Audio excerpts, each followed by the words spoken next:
welcome back to another Inside Edition of Voice of Victory Lane podcast with Kip Thompson. I hope everyone's had a great week and gearing up for a great weekend. There's a lot of races going on in the area, and there's one big one going on that I just am very, very fond of, always love attending. It's the annual kids race, the 14th annual kids race at the County Line Raceway in Elm City, North Carolina, and I will be on location there and hope to see a lot of the people who follow our show and just watching some great, great racing action. But before we introduce our show guest tonight, we always want to kick off our show and thank our sponsor, Raging Rooster Catering out of Fayetteville, North Carolina. Tony and Bobby Jackson do such an awesome job.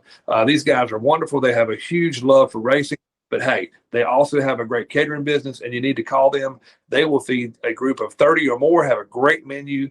Go to their Facebook page, Raging Rooster Catering. You can find their email address and their telephone number and give them a call, whether it be a church event, social event, wedding, big pool party, you name it. They got it covered. They will show up and they will show out. Again, that's Raging Rooster Catering out of Fayetteville, North Carolina. Proud sponsors of the Voice of Victory Lane podcast. All right, so let's kick off the show tonight. We've got our special guest here with us tonight out of Elm City, North Carolina. It is Brenda Holcomb and her husband, Jimmy. These guys are the owner-promoter deal of the County Line Raceway, and it's a really, really cool racetrack. If you've never been, you owe it to yourself, and I can't think of a better weekend for you to get your rear end in a seat at the County Line Raceway. Brenda, Jimmy, hey guys, welcome, and thank you so much for taking time to be on the show tonight. Appreciate you having us. Yeah. This is a really, really big deal. So before we start talking about what is going to go on this weekend, everybody knows it's the kids race. But the kids race, this is the 14th annual event for you guys. How did you guys get started doing this? Actually, my dad and my brother, and my mom and my dad started the track back in 1988. And they initially wanted to try to come up with a foundation that they could do a benefit race for, at least once a year. And they ended up choosing to do Victory Junction. So obviously this is our 14th annual Victory Junction race for the kids. So we're very proud of the fact that they chose that organization. They've been really good to us. They come out here and they support us. They were at the karting for the kids last night. Kathy, she's great to come down and help support the event for us and help get some money for those kids.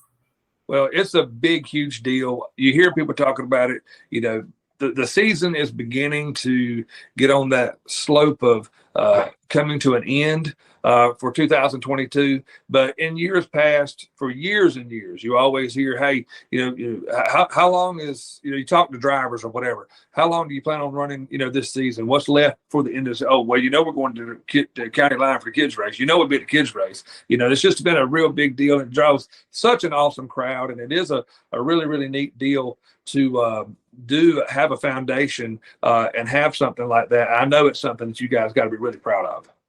Yeah, we are. And we've been down there and toured the facility down there. It's pretty awesome. Unfortunately, anytime we've been down there and toured it, there's no campers there, but they did have a camper at the rush hour karting last night. And so that was pretty neat to see one of the campers at the karting thing last night and spend a little bit of time with him. That's actually really, really cool. And not only is it neat that you guys have this particular race, and it's something that you have had going on for over 14 years. But I will tell you, one of the things that I love about County Line Raceway is the staff and the people that you have there. I've had the opportunity to announce races there. And let me just go and kick it off. J.R. Knotts is as good as it gets in my book. Just such a really, really neat guy.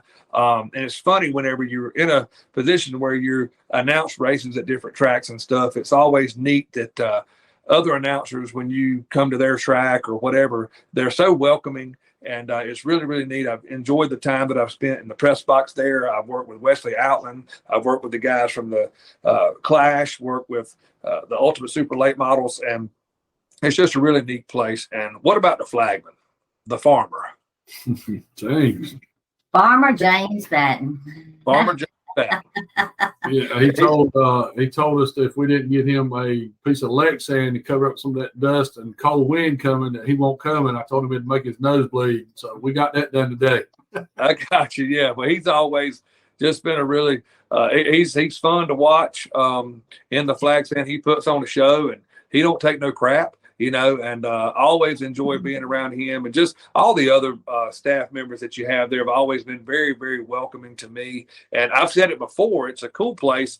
In fact, if you are a race announcer, because you guys have the only press box in the area that's anywhere remotely close to what I would say almost being perfect. As you walk up and you go up the steps and then you turn up and go up another set of steps, and the announcer's got like that whole section right there by himself, and then the race directors and everybody's up top.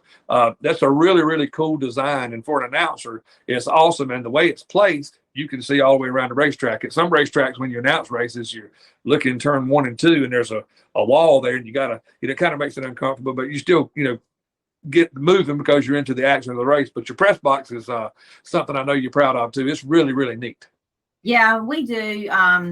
It used to actually have windows to the left of where the announcer is, to separate it from any VIP guests that we may have on the left side of you guys.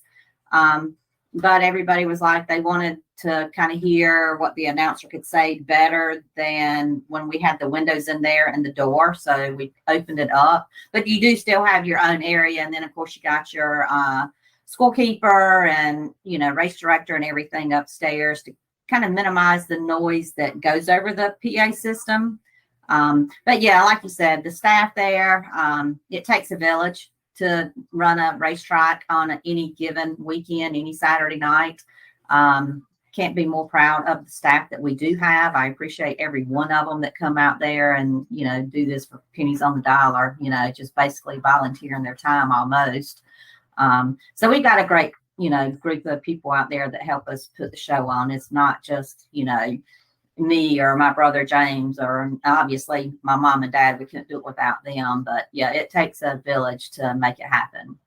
Yeah, well, early on, before we actually went on and started preparing the show tonight, Mr. Jimmy and I were talking a little bit. Now, gearing up to this weekend, sounds like you've done maybe a little bit of reconfiguration with different lights and different stuff. Tell us about some of the improvements that you've been working on there at the Speedway. Well, we got the new lights, caution lights, which are the wheeling lights, and they are awesome. They look great. I think it's going to be a big help to the drivers to be able to see the caution lights better. They just turned out awesome, great. We've been doing a lot of track prep. I got a Bobcat with an aerator on the front of it. I've been running across it, trying to break up that top layer of crust so water will soak in good. I'm planning on doing that every night after the races are over, and possibly we're going to do it in an intermission on Saturday, just to try to keep the track racy. I want it real racy. I want it 2 and 3 wide, and I don't care how hard it gets, as long as we ain't busting tires and it's racy. That's all I care about. Absolutely. Well, it sounds like you guys are prepared. You've been putting in the hard work, and it sounds like, for you to say, hey, I'm going to be doing this every night after we race, after we practice and all this kind of stuff. You probably going to be burning some midnight oil, it sounds like. Yeah, that, and we're trying to race also. My son, Austin, is planning on running the UMP class. And that's another thing that, I've been fortunate to be able to travel a little bit this year, and we see how other tracks do stuff all over the country. And some of that stuff we're bringing back home, and we're going to try it and just see how it works. There's some cool ideas from other stuff, and we use some of the stuff that we've done for a long time, and hopefully it all works out for the best. Well, I'll back up on that just a little bit now. I'm going to correct you on one part of that. When you said you had an opportunity to get out and travel a little bit, you guys traveled a lot, man. You guys been all over the place this year. Austin has just had a phenomenal year and there in one section, I was having a really good run there for a while. Yeah, we kind of got the wind knocked out of us. We lost a motor, and it was just turned it too hard. Got into some rough track and kind of overrevved the motor, messed it up, and that kind of put us a little bit behind. So we kind of fell off a little bit here at the end of the season, but We got Michael Rouse jumping on board and got that spare car fixed back. And Jeff Joyner, he builds motors for us also because we travel so much and we got so many motors. We really got to have 2 engine builders because you know how it is. It's hard for one to keep up with what we got going on. So Michael Rouse and Jeff Joyner is 2 awesome engine builders. Oh, absolutely. And I know that you'll agree. I've done a lot of podcast shows and talked with a lot of drivers and a lot of stuff. I know that you will agree with me. You have to pass it along to these the young drivers and the young teams. You know, everybody sees the race at the racetrack. Races aren't won on the racetrack. They're won in the shop. Wouldn't you say?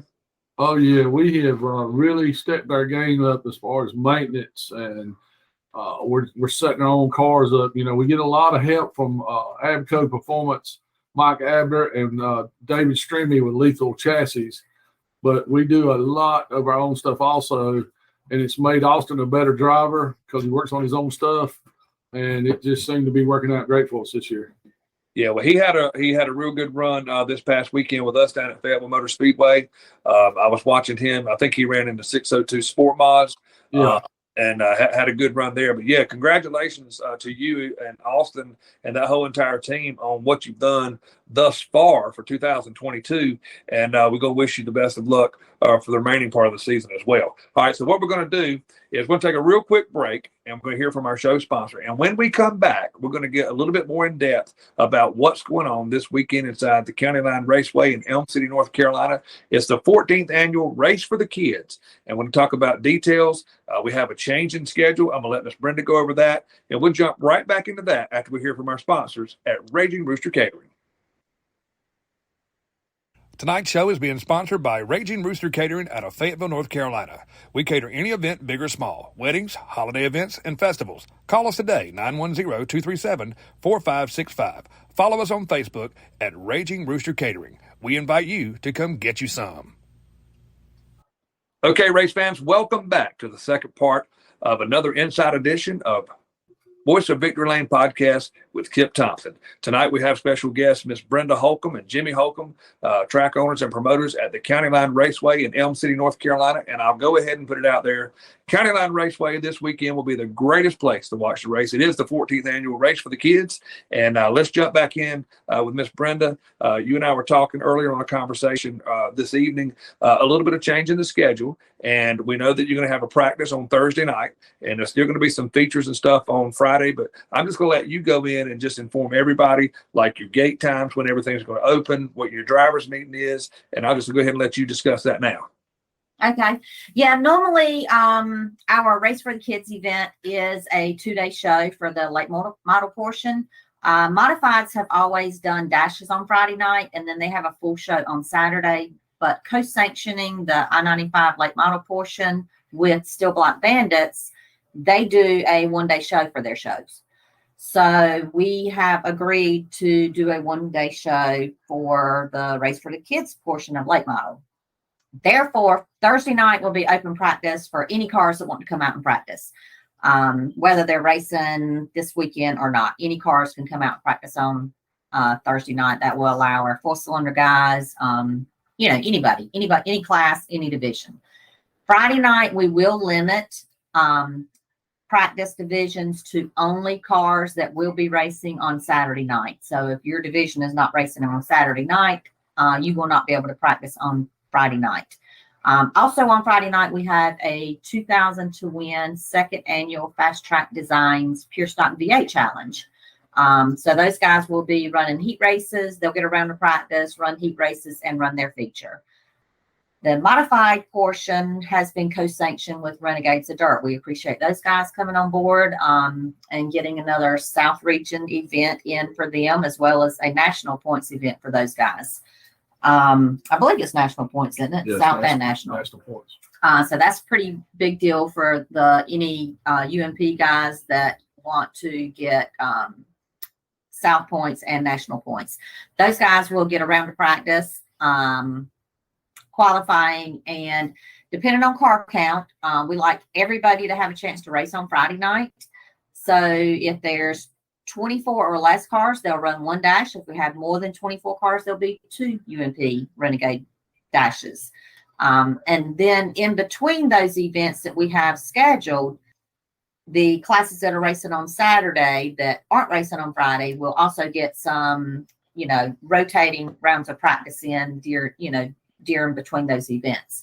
And then on Saturday, because of changing the late model portion from a 2-day show to a 1-day show and not getting those prelims in on Friday night, we've got to build a little bit of extra time in there to make up for the qualifying and heat races that we normally would do on Friday night. So we are going to open the gates early. We're going to open them at noon on Saturday.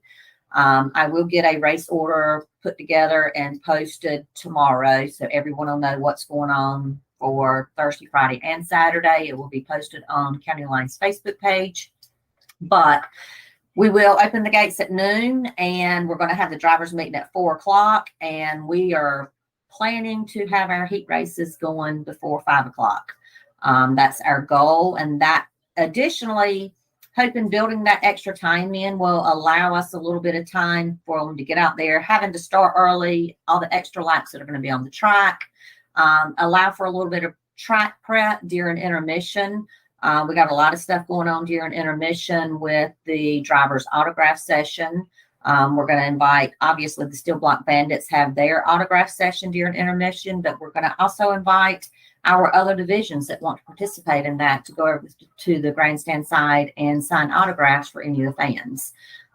With that going on, plus the giveaways that are being done for the Victory Junction benefits, the 50/50, Full Boys Racing Supplies got some baskets they're going to be, selling tickets for and raffling off during, or drawing, winning tickets for during intermission. There'll be some other stuff that's going to be given away, but all that's going to be done during intermission. So while that's happening, we will be putting Jimmy and my dad on the track and get a little bit of track prep, try to knock any, we got any tire build up, any black streaks on the track. We want those going before we start those features. Try to keep the track as racy as possible. Well, no doubt it sounds like you guys are geared up and ready to roll. And from what you just said, all of that at one time, it sounds like a full slate evening full of great racing and action that, folks, hey, you do not want to miss. If you've never been to County Line Raceway, right off of Interstate I-95, I think it's exit 127, real easy to find. And I promise you, you'll love the place. It's just a great atmosphere there, and it's for a great cause this weekend. And you'll feel the welcoming staff that's there. I know they've done that to me when I've been there, and I don't see why they would be any different to anyone else. It's a great place to go and hang out, located right there in Elm City, North Carolina. So you guys have everything already planned out, and it looks like we were talking about earlier, checking the weather forecast. Rain is supposed to be moving in tonight into early tomorrow. Really looking at the forecast, it looks like right now for your area, you guys should be good for practice tomorrow night. Yeah, we've looked at the forecast. We've been monitoring it and looked at it again today when they have the news on this afternoon at 5. And I really think we're going to be perfectly fine. Everything looks like it's going to be out of here by noon, maybe even earlier. Dad would love if we had a little bit of help from Mother Nature up through at least lunchtime. Yeah. Obviously, that can do more than his water trucks can do. But it still looks like everything's going to be good. Everything should be out of here by noon tomorrow, so we can have a good night of open practice tomorrow night from 6 to 10. Still give those guys a chance. As soon as we're done practicing, get on the track, get it cut back up, and be ready to go on Friday night. Like I said, Friday night, we have $2,000 to win Fast Track Designs Pure Stock V8 Challenge, plus our Renegades of Dirt UMP modified I-95 co-sanctioned dashes. And then on Saturday, we've got a full schedule with the Steel Block Bandit I-95 co-sanctioned event, 5,000 to win, 500 to start. UMP modified Renegades of Dirt, I-95 full show again for those guys, 5,000 to win, 500 to start. We also have Carolina Outlaw Super Street Series. We've got our Sport Compact guys racing tomorrow night on Saturday night, and the Legends and Junior Sprint. So we've got 6 feature events on Saturday night. So yeah, we're going to have a full card of racing that fans just do not want to miss. Absolutely. And another thing that I always slap you guys a high five about, you guys don't hold people there late if you can help it. That is correct. We do have an 11:30 curfew. We love to get everybody out of there before 11 o'clock, give everybody a chance to get loaded up and get on out of there. But we do have an 11:30 curfew. So we are very strict on our time limits for our divisions. And just to keep the show rolling. I mean, that's the whole thing. We don't want fans up there having to, wait a long time between races. Normally, we don't take a very long intermission. We normally take about 10 minutes between the heats and the features. But like I said, this weekend, we do have some special things going on with the driver autograph session and the giveaways that we'll be doing. 50-50 drawings and the other giveaways. So we may take a little bit longer for intermission. That'll help give them some time to do a little bit of track prep from having to start so early. But we still plan on keeping things moving and hopefully have everybody out of there at a good time. Well, it's an event that I look forward to every single year, and hope all of you that are watching tonight will come join Miss Brenda and Mr. Jimmy and the whole fine staff at the County Line Raceway for the 14th annual Race for the Kids. It's going to be a show that you do not want to miss. Please make sure to go to County Line Raceway's Facebook page. Miss Brenda said a while ago that she would be putting out the schedule of events, the running orders and everything, hopefully sometime tomorrow. These guys do a good job of keeping everything with what's going on at County Line Raceway updated on their Facebook page. I look at it all the time. So just be sure to check out on that. That way you know exactly what's going on this weekend. So again, practice starts tomorrow night inside the County Line Raceway. Going to be some features and some dash races and everything with some extra practice, I guess, on Friday night. And then it's a full slate, full racing program on Saturday night. It's going to be a great show, expecting a lot of cars. It's a great event. And I just want to tell you guys on behalf of our podcast, thank you so much for taking time to be on the show and to tell us about what's going on at County Line this weekend. Well, I appreciate you having us, Kip. Yeah, thank you. Yeah, well, what we'll do, it's a big event. And a lot of times, if we can, I've got one kind of photographic memory, so I like to watch every single race and, every single feature, and I'll make some notes and stuff on my own. Maybe you and I can get back together on Monday, and because this is like one of your biggest events of the year, maybe we can go back and do Racing for the Kids racing recap on Monday and talk about the weekend and do a wrap up on it. That'd be good with you. Oh, that sounds awesome. All right. Sounds like a plan. We're going to mark that down. All right, folks, we thank everybody for watching tonight. For Brenda and Jimmy Holcomb, I'm Kip Thompson, the voice of Victory Lane Podcast. We thank you so much for watching. As we tune off tonight, we want to give another big shout out to our show sponsor, Raging Rooster Catering out of Fayetteville, North Carolina, Tony and Bobby Jackson. 30 people or more, they will come, show up, show out, and they will do an awesome job for you. You can find their information on their Facebook page, Raging Rooster Catering. They have their email address and their phone number. And always, you got to get your hands on some of that Raging Roosters all-purpose seasoning. Nothing on your grill is ever officially done until you top it off with that. You take that from the voice of Victory Lane. That's a promise. That's a guarantee. Okay. Be sure to go to YouTube, where you can like, share, and subscribe our page. Also follow and share our page on Facebook, Voice of Victory Lane Podcast. Thanks again, everybody, for watching. Hope to see you this weekend at the County Line Raceway, Elm City, North Carolina. Again, it will be the greatest place to watch the race. The 14th annual Race for the Kids. We hope to see you there. We thank everybody for watching. Everybody be safe, and we will see you this weekend. And as always, I always say this as we get ready to close our show. Be on the lookout. I could be coming to a racetrack near you, and you could be who we're talking about next. Thanks for watching, everybody. Have a good night, and we'll see you guys soon.